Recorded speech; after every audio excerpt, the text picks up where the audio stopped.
Hello, my name's Alan Passerine, and I'd like to welcome you to this informational video on beginning building in Second Life. This is a basic tutorial, and as we go along and produce more videos, we'll have more in-depth material for you to watch. I hope you enjoy this, and I hope it enhances your experience here on Second Life.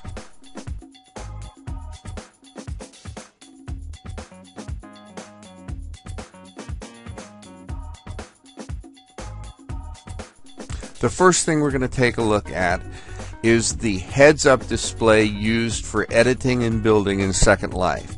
I'm going to point out a few important features of this, and then we're going to do a building exercise, and we'll see how to produce actual objects in 3 dimensions in the Second Life environment. This is the building and editing HUD that you will see when you go to build or edit an object in Second Life. To get to this HUD, we're going to do a few simple things with our mouse.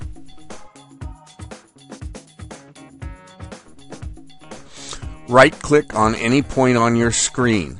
This will bring up a number of options. Left-click on either Edit or Build to bring up the Edit HUD. Now let's look at some of the options on the HUD before we begin to build. Of these 5 options, these 2 are the most important. This one is the one that we use to select when we edit, and this one is the magic wand option, and we use this when we build. You'll notice X, Y, and Z coordinates in red, green, and blue above the HUD. All objects in Second Life either move, rotate, or stretch throughout these coordinates. Let's do a little building, shall we? I'm going to right-click. I'm going to select my option to build, and you'll see my magic wand. I'm going to click with my left clicker on my magic wand, and I'm going to create a cube. Now you'll see on my heads-up menu I've got Move checked. That will allow me to move this box up, down, and sideways. You'll also notice that while I'm in the construction phase, I can actually move the box through other solid objects. Now, if I click on Rotate, I'm going to get some interlock circles. Red is for X, green is for Y, and blue is for Z. And I can rotate my object. If I select Stretch, I can stretch the object either from a corner and make it bigger uniformly in one direction. I can stretch another direction and make it long or tall, however I want to do it. If I click on Stretch both sides, I get a symmetrical stretch, which brings the object out in 2 dimensions rather than just one direction. If I stretch textures, that allows me to stretch anything that's on the box, a photograph or a texture or whatever. Now let's say we create an object and we don't want that object around anymore, and we want to delete it. If we hover the cursor on the object and right-click, we'll get a menu. Down at the bottom of the menu it says Delete. Just delete that and the object goes away. Now let's look at creating an object another way. We've got a row of geometric solids here that we can look at, and we can select those with our cursor, and then when we click on the magic wand, we'll actually create that object. Here we've got a wedge. Alright, I'll delete that, and let's create a cylinder. So here we are with our cylinder. Let's make this a little bigger. What do you say? We'll go down here under Object, and you see the size in meters. Let's make it 1 meter by 1 meter by 1 meter. And if we move this up, you'll see that it's bigger now. That's one way to do it. If you want to rotate it, for instance, let's rotate it 98 degrees on the x-axis. And there you have it. Okay? Let's go up here and let's move it. Let's move it 0.8 here. There it is. It moved. Okay, let's move this one 0.6. Okay? And let's move this one also 0.6.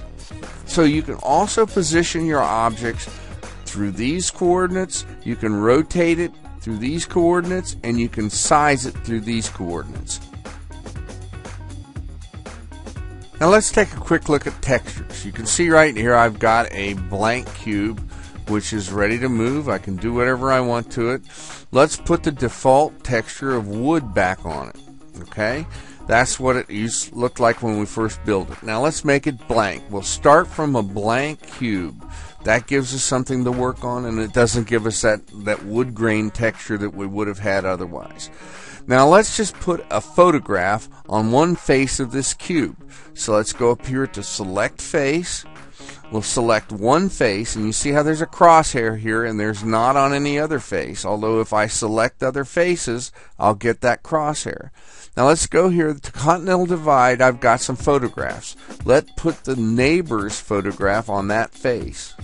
And you can see there's a photograph. Now let's put another photograph on this face. And we'll put this photograph on that face. And on this face, we'll put yet another photograph. Let's put reverberations on that. So you can see that if I rotate this thing, like so, I can continue to put photographs all the way around it. There we go. And let's put that one. Okay, so now we've got several pictures on this, and we can stretch this. If we click on Stretch Textures, then we can stretch the whole thing, and as we stretch the cube up, you'll see that the pictures get bigger. If I do not click Stretch Textures, what I end up with is a series of pictures. Now let's say we've got an object that's just sitting here and we want to change some of the color on it. So let's right click on the object and select Edit. That brings our HUD back up. Let's go to Texture, and instead of leaving this the wooden default texture, let's change it blank. That gives us a nice white canvas to start from. Let's select the face. We'll take that face, and then we're going to put a color on it. Let's put red on that side. Okay, then we'll select this face over here, and we'll put green on that side. Then we'll rotate this thing.